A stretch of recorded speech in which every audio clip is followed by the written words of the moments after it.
Kathleen Hogan, the chief HR officer of Microsoft until recently, stated in a 2022 LinkedIn article, if business leaders want to drive transformation, they must partner with HR from the start, not as an afterthought. Now, that foresight and strategic vision just could be the reason why Kathleen has been recently named the EVP of Strategy and Transformation for the CEO of Microsoft. So, what is she trying to say? She's trying to say the fact that your HR leaders are critical to the development, growth, and success of your team, business, and even your career. Yet, most managers only talk to their HR leaders when they have a problem child or someone's about to get fired.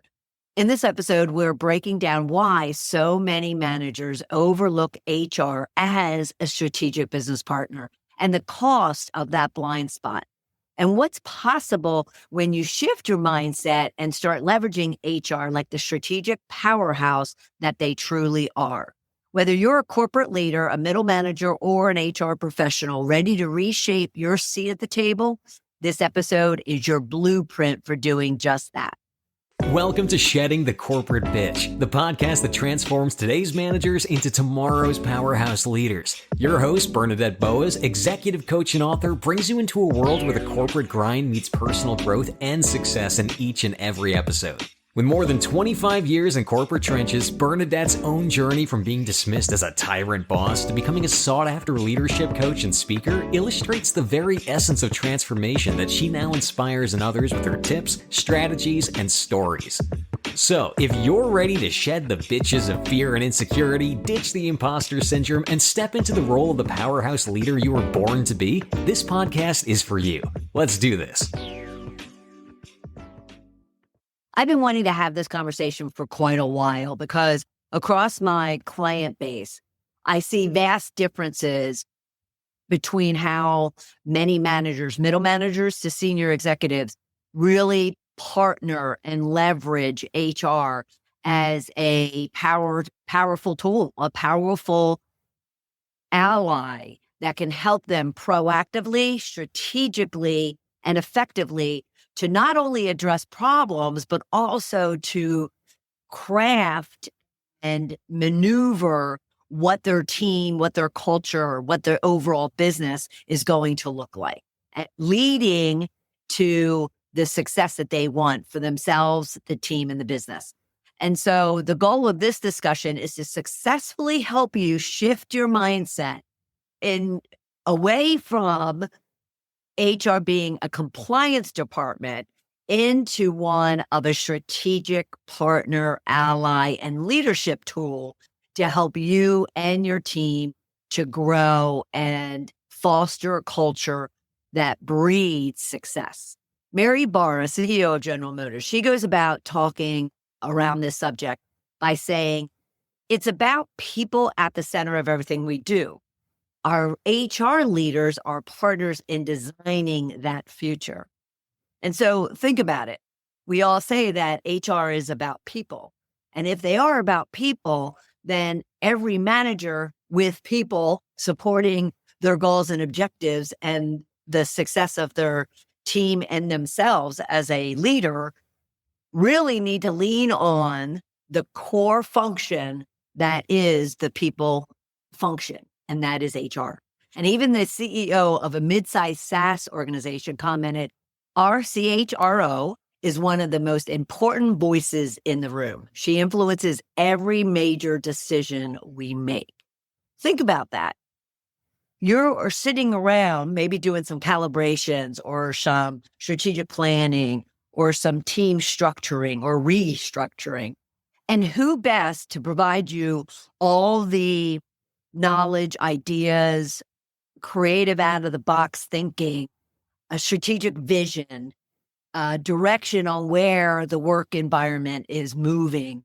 Who better to provide you all of that than your HR business partner? So what I really want you to be thinking about is, when was the last time you really brought HR in as a partner strategically, proactively, before a crisis hits, or as your getting ready to draft a organizational plan? When was that last time you did it? Now, if you say, oh, I can't even remember when I did, or, well, I was somewhat forced to do it once I got into it.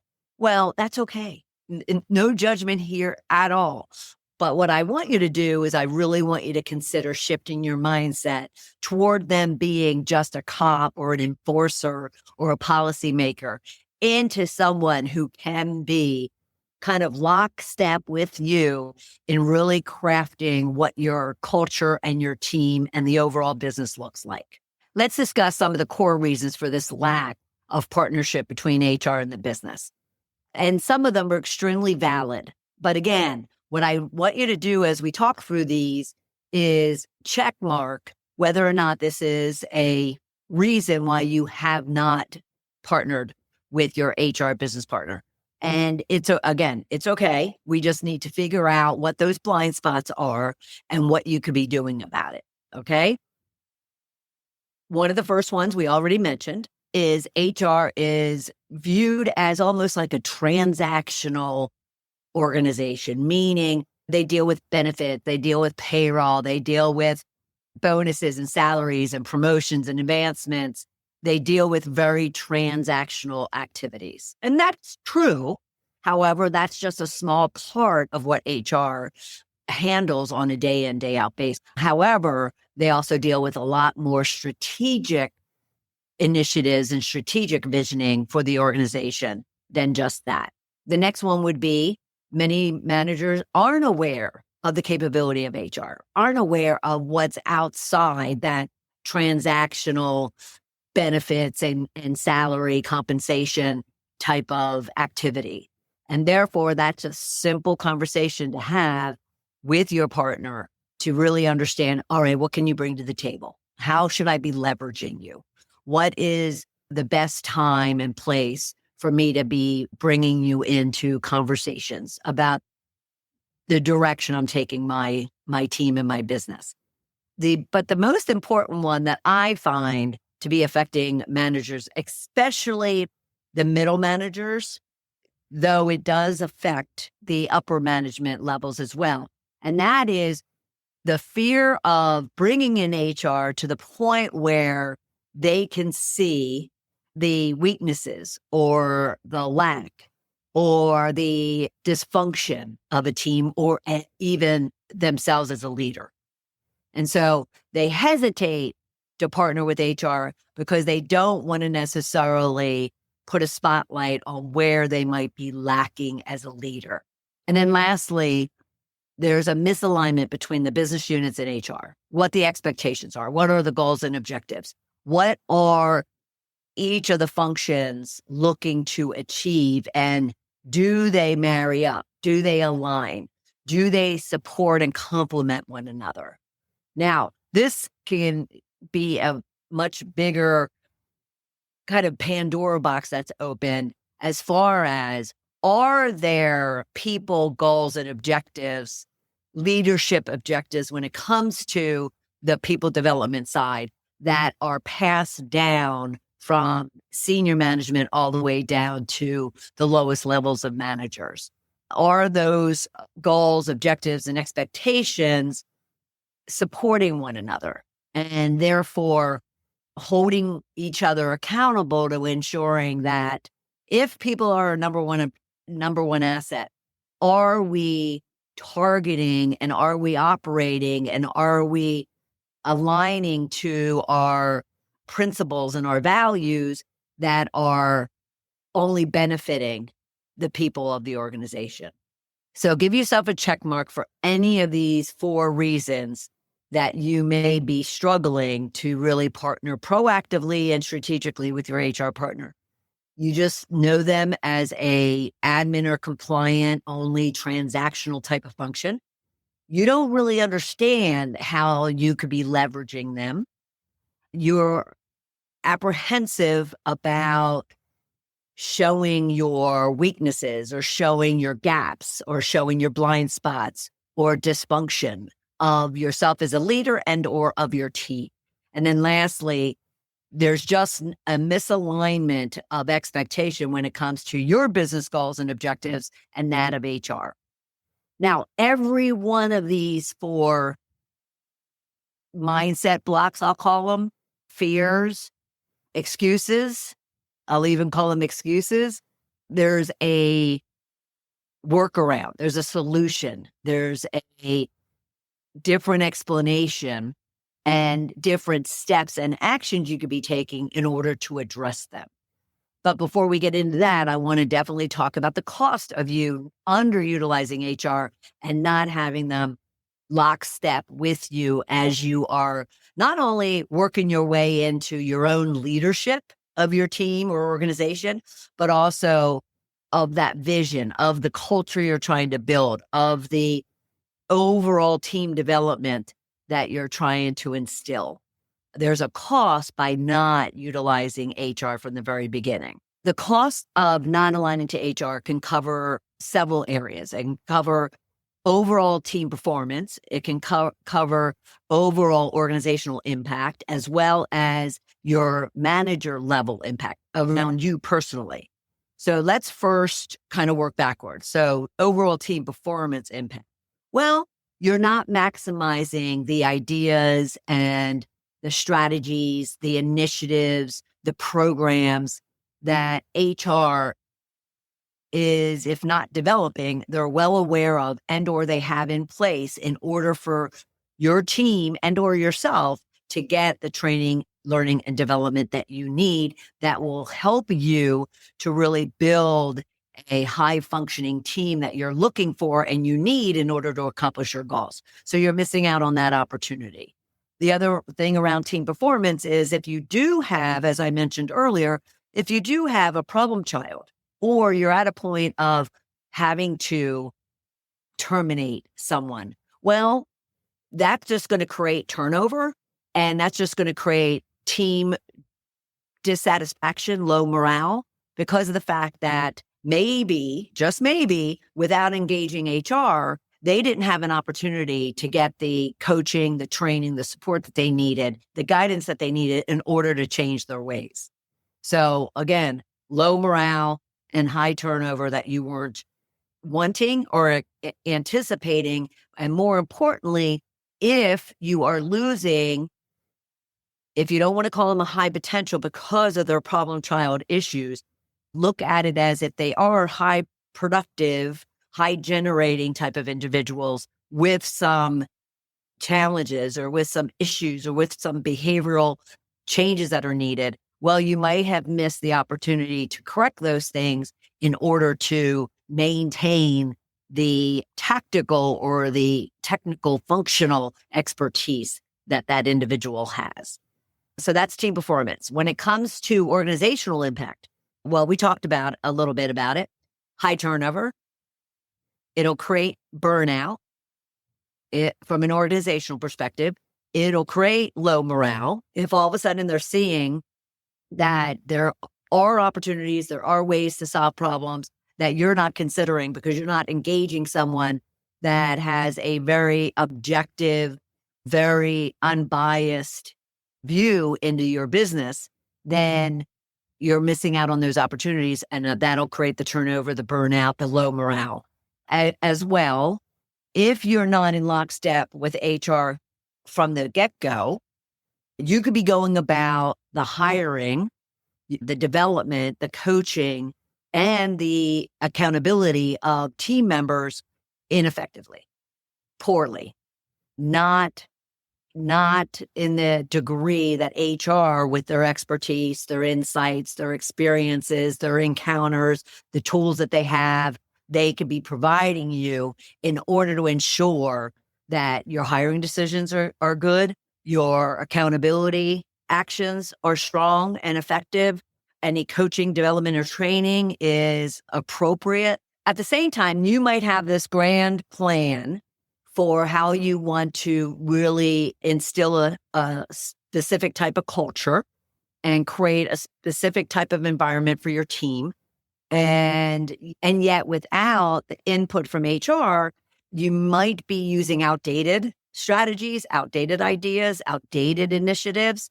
and therefore they don't stick. They don't grab a hold. They aren't effective, and they don't amount or result to a return on investment that you're looking for, even if that's just soft, intangible type of benefits, high morale, high satisfaction, employee effectiveness, productivity, so forth and so on.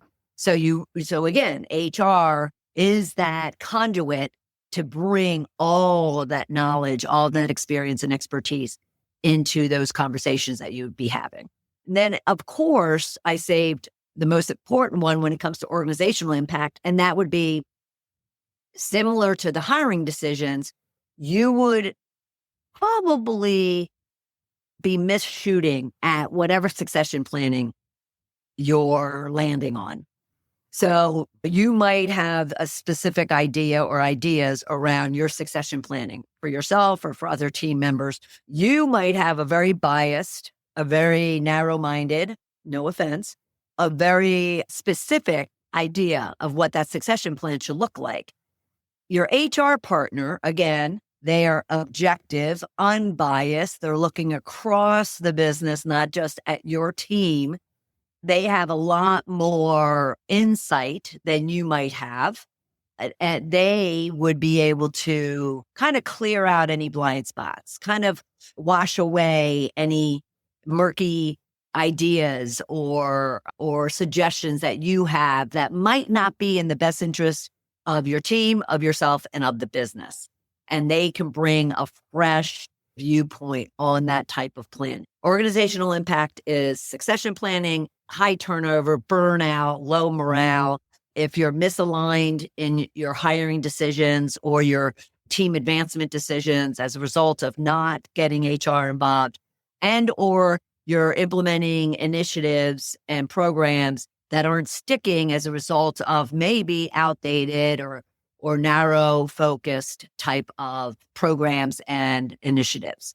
And then we talked about the team performance being, again, low morale, impact to high functioning capabilities of your team if you're not aligning with HR to support your team. And then for you personally, or the cost of you not aligning is you don't know what opportunities are out there.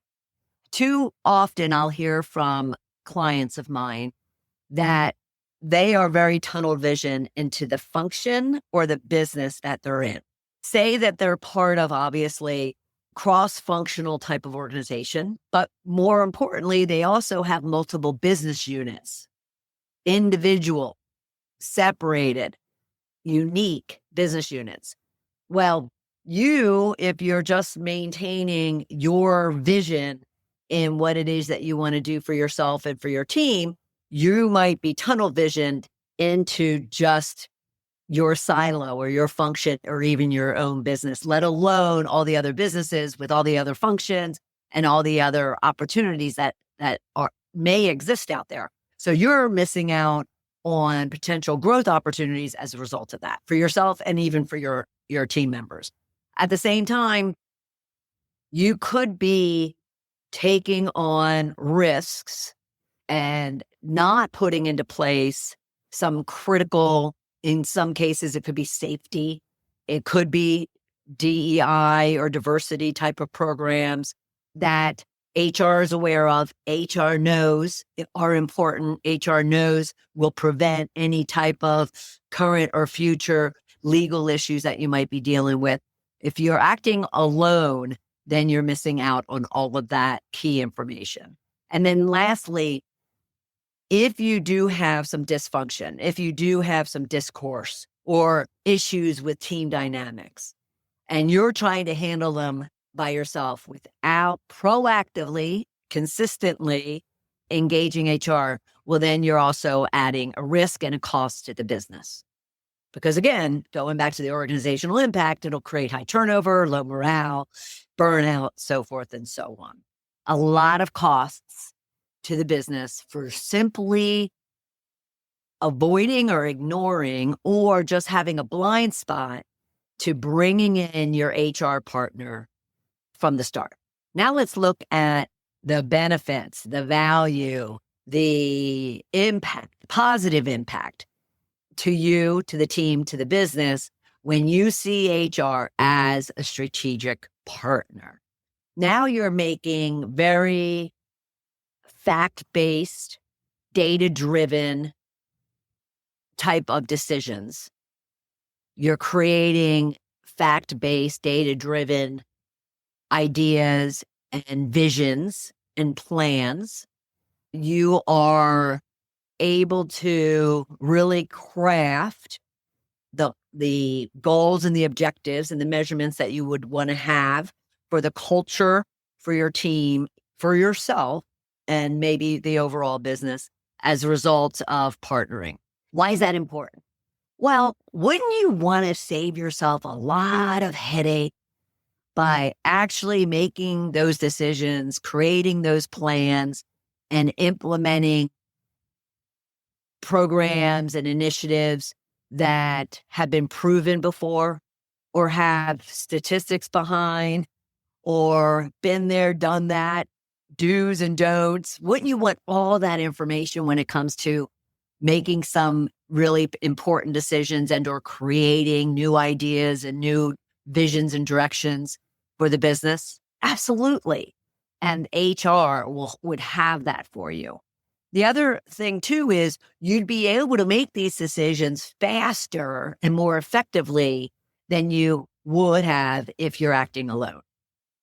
Because once again, I see managers struggling all the time when it comes to them trying to do it themselves, them trying to look across their team and create those career paths, create those calibrations, create those talent development plans, create those accountability goals and objectives for their team members, let alone acting on them, let alone actually implementing what it is that they're trying to define or create or put into place.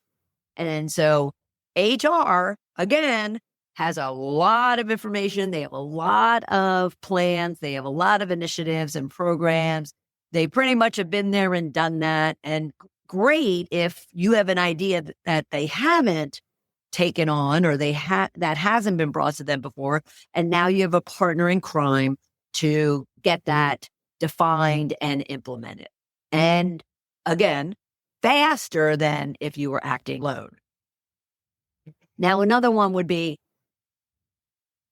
HR is going to help you look at your team individually and collectively.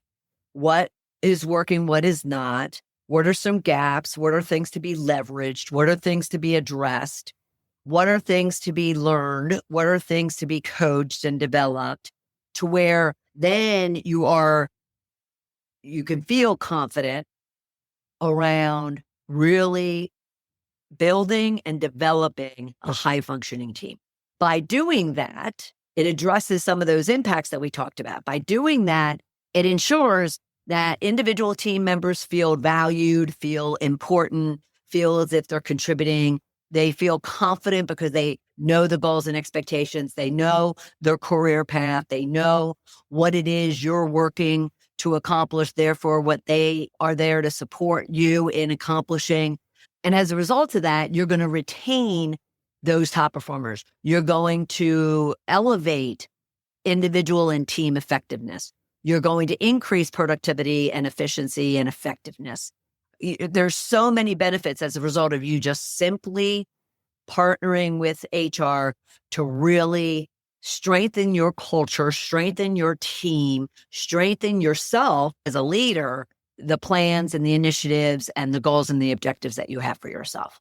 And by partnering with them in the development and the growth and the enhancement of your team and yourself, then you are proactively developing your own leadership acumen. And so addressing, again, that other, fear of engaging HR, not wanting visibility to the weaknesses of yourself and or the dysfunction of your team. Well, we all have cracks. We all have blemishes. We all have warts.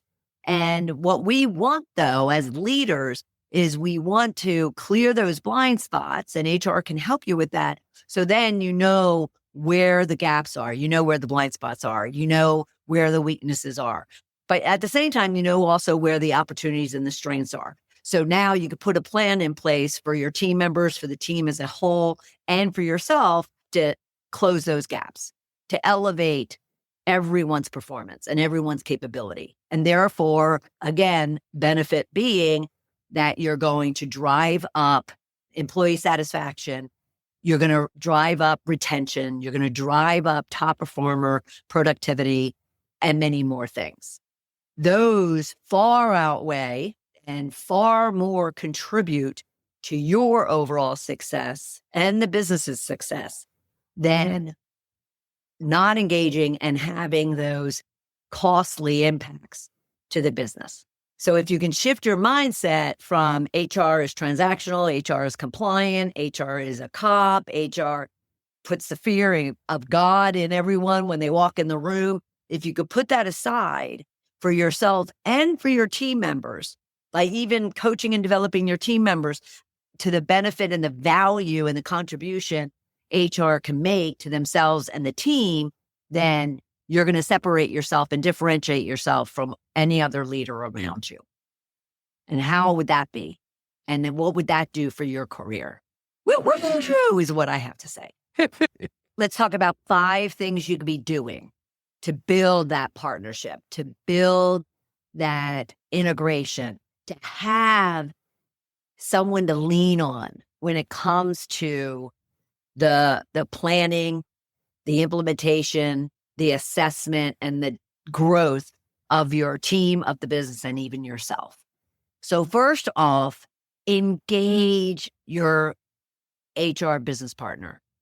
Know who they are and bring them into a room. If you aren't accustomed to engaging with them, bring them into the room, sit down and talk with them about what your goals and what your objectives and the vision you have for your team and the culture, and let them in on what it is that you have planned or you'd like to plan for now and going forward. And then turn it to them and say, how can you help me? How can you support me? What expectations should I and would I have of you in support of these goals and objectives that I have for myself and the team? So that would be the very first thing. Now, you might say, well, I engage with my HR partner when I need to, during mid-years, during end of years, during calibrations, during the company strategic planning.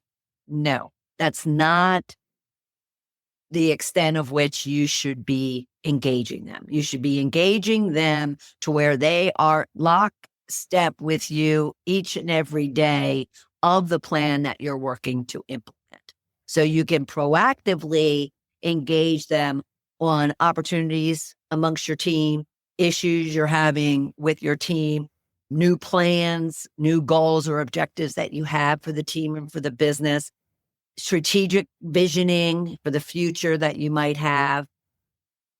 Engage them on a regular and consistent basis. It certainly should not be 3 or 4 times a year.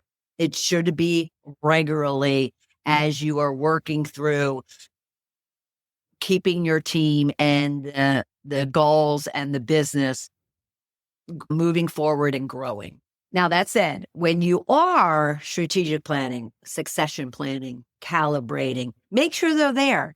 Not they're there after you've compiled and crafted your own end result, but in the process. Let them help you expedite, help you get rid of the muckety muck, help you work through any ideas or questions or challenges that you're having. Do that up front, so then you're saving yourselves a lot of time, of which you're very limited to any free time. Make sure they're engaged up front so they can ask you the questions from the very beginning as far as what you're thinking, what you're planning, what you're struggling with, what ideas you might have, but they might have. Engage them from the very beginning and ask them for insights. That would be the second one. Ask your HR leader for insights into the business, insights into the industry, insights into where the people world is going when it comes to the labor force, the workforce, the union force, whatever the case might be, that might impact how you are able to run and operate and grow your business and grow your team. Ask them for those insights. They have them. They have them. And they'll probably surprise you with the amount of knowledge that they have. And it would save you time, save you space and energy in having to figure that all out yourself.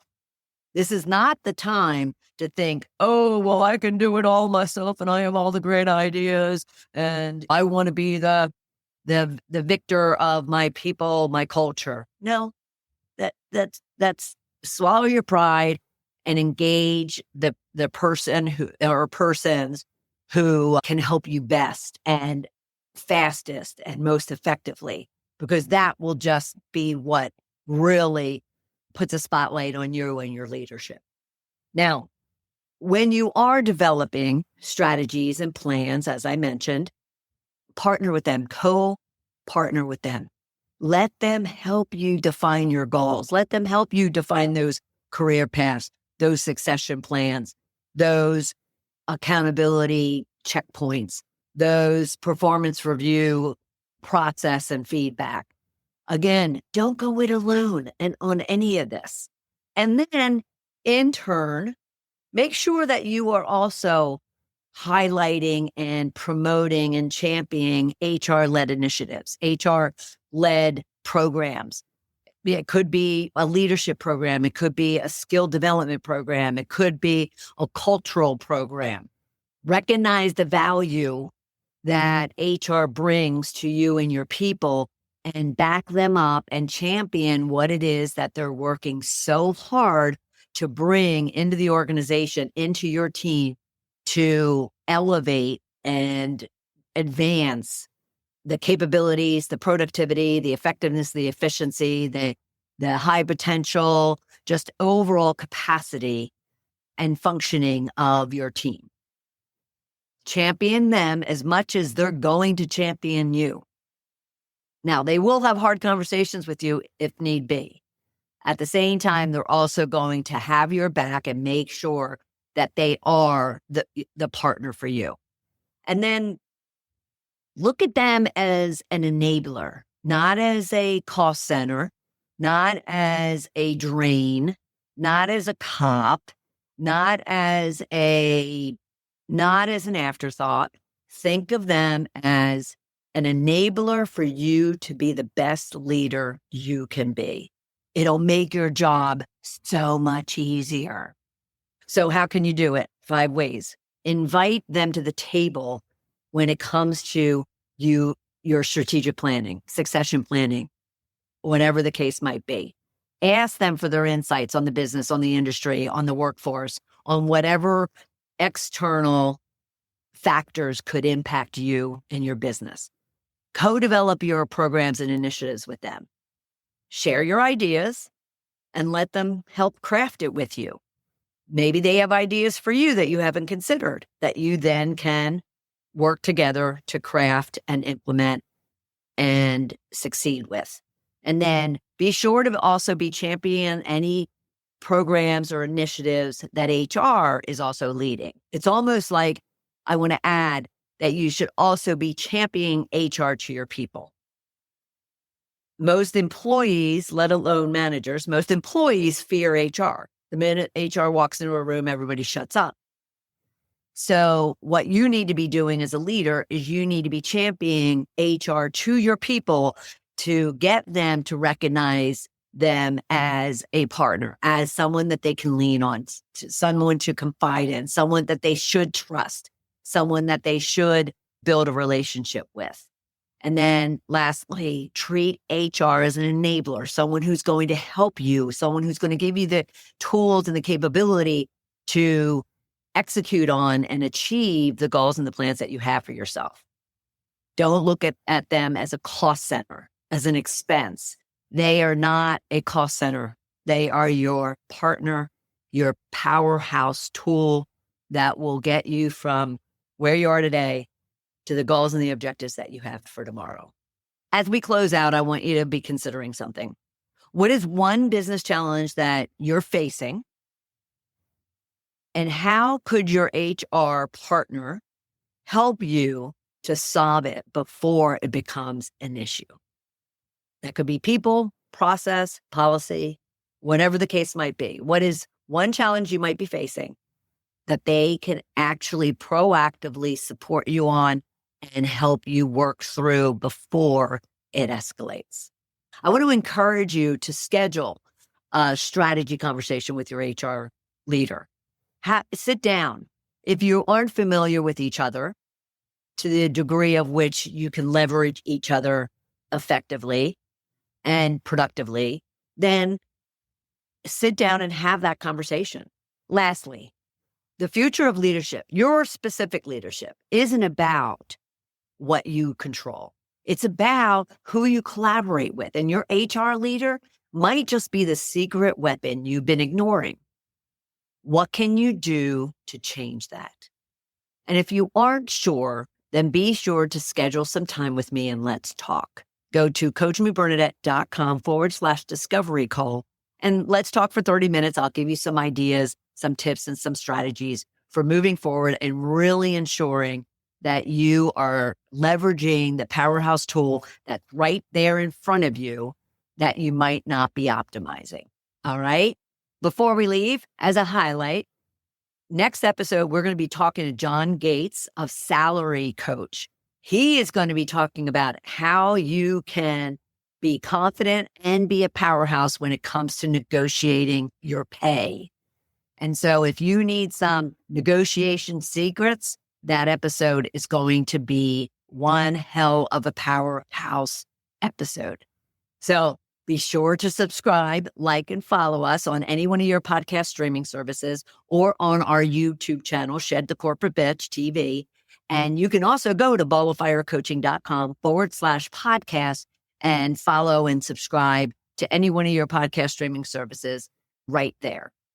Until next time, have a powerhouse of a week, and I will see you right back here the next time. Bye.